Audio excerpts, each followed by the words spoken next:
Hi friends, welcome to Ragas Kitchen. நீங்க இன்னும் நம்ம சேனல் சப்ஸ்கிரைப் பண்ணலனா கீழ இருக்க சப்ஸ்கிரைப் பட்டன் பிரஸ் பண்ணிக்கோங்க. அப்படியே பக்கத்துல இருக்க பெல் பட்டனையும் பிரஸ் பண்ணிக்கோங்க. நான் அப்லோட் பண்ற வீடியோஸை நீங்க மிஸ் பண்ணாம பார்க்க முடியும்.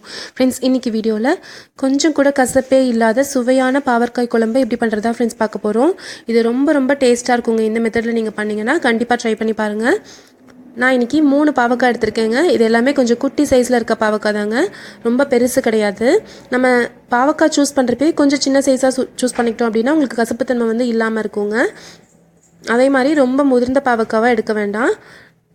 இப்போ நம்ம இது எல்லாத்தையுமே இந்த மாதிரி கட் பண்ணி வச்சுக்கலாம். நல்லா கழுவிட்டு ரவுண்டாக இந்த மாதிரி கட் பண்ணிக்கோங்க. உள்ளே இருக்க விதை எல்லாத்தையுமே எடுத்துருங்க.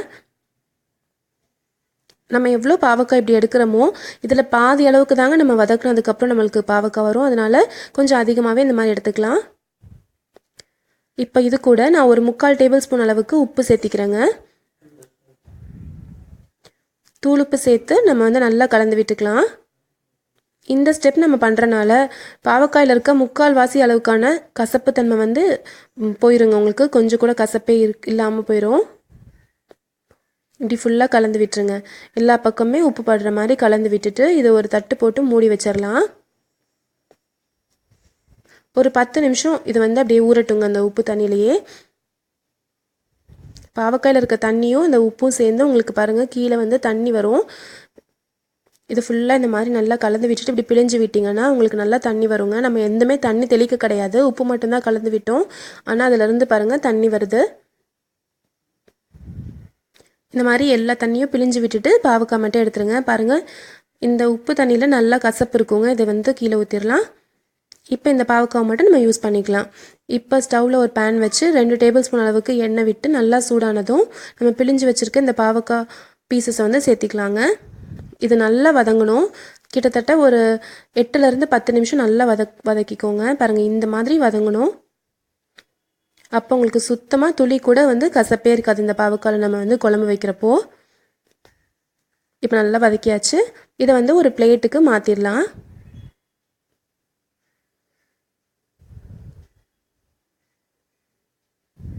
இப்போ அதே எண்ணெயில் நான் வந்து ஒரு 3/4 டேபிள் ஸ்பூன் அளவுக்கு கடுகு சேர்த்திக்கலாங்க.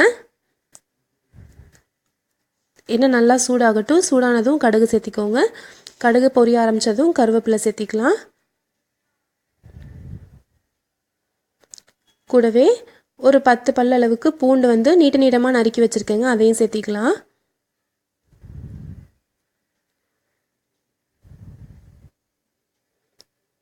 ஒரு பெரிய வெங்காயத்தை இந்த மாதிரி நீட்டமாக நறுக்கி வச்சுருக்கேன், அதையும் கூடவே சேர்த்திக்கலாம்.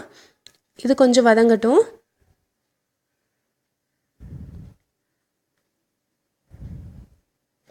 இது கூட 2 தக்காளி, சின்ன 2 தக்காளி வந்து பீஸஸ் தான் நறுக்கி வச்சுருக்கேன், அதையும் சேர்த்து இது வதங்குறதுக்கு தேவையான அளவுக்கு நான் உப்பு மட்டும் சேர்த்திக்கிறேங்க.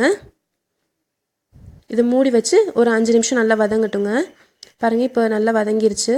இது கூட ஒரு 1/2 டீஸ்பூன் அளவுக்கு மஞ்சள் தூள், காரத்துக்கு தகுந்த மாதிரி மிளகாய் தூள் சேர்த்திக்கோங்க. நான் வந்து இன்றைக்கி 3/4 டேபிள் ஸ்பூன் அளவுக்கு மிளகாய் தூளும் ஒரு 1/2 டேபிள் ஸ்பூன் அளவுக்கு மல்லித்தூளும் சேர்த்திக்கிறேங்க. இது எல்லாத்தையும் சேர்த்து நல்லா வந்து கலந்து விட்டுருங்க. ஒரு 2 நிமிஷம் நம்ம போட்டிருக்க இந்த மசாலா தூள் எல்லாமே வந்து வதங்கட்டுங்க. மசாலா தூள் வந்து நல்லா வதங்கினா தான் நம்மளுக்கு டேஸ்ட்டாக இருக்கும் குழம்பு.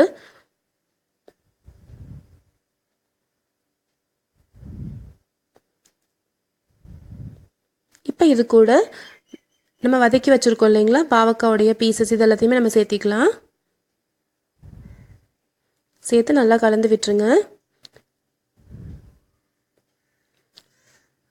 இப்போ நான் வந்து ஒரு பெரிய எலுமிச்சப்பழ சைஸ் அளவுக்கு புளி வந்து தண்ணியில் போட்டு ஊற வச்சுருக்கேங்க.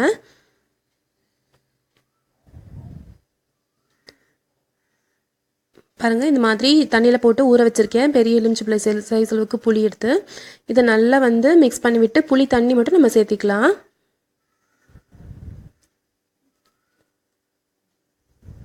இப்போ நம்ம புளி தண்ணி சேர்த்தியாச்சு. இது நல்லா இப்போ கொதிக்கட்டும். எல்லாம் சேர்ந்து வந்து நல்லா கொதிக்கட்டுங்க. இது நல்லா திக்காகவும் கிடைக்கும் உங்களுக்கு. புளி தண்ணியில் நிறைய தண்ணி ஊற்றிடாமல் கொஞ்சம் திக்காகவே நம்ம வச்சுக்கிட்டோம் அப்படின்னா நல்லா திக்கான குழம்பு கிடைக்குங்க.